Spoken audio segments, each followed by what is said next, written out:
Definitely, I am quite pleased with the progress made today. You watch the entire proceedings.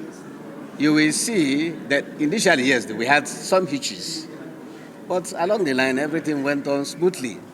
Where all the states' documents we wanted to tender, not tendered, the 6 states and the local governments that we came with were all tendered, and the court admitted all of them.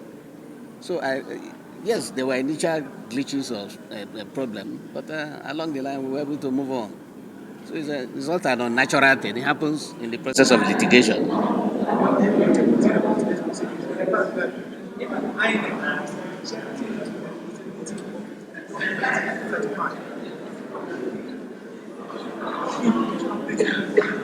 Yes, I thank you for this question. It is shocking to us too that INEC would be attacking their own documents, processes that emanated from them.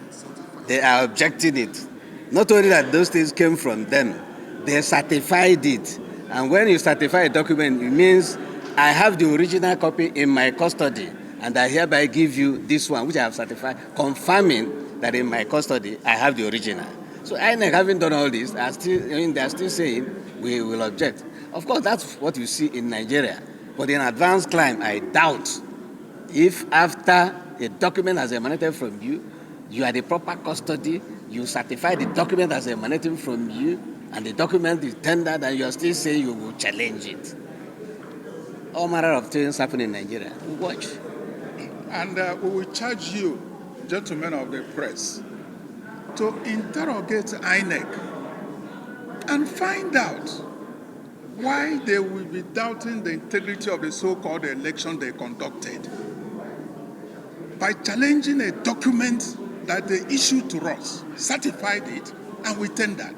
That is what you will ask them, because it's so shameful, very, very shameful.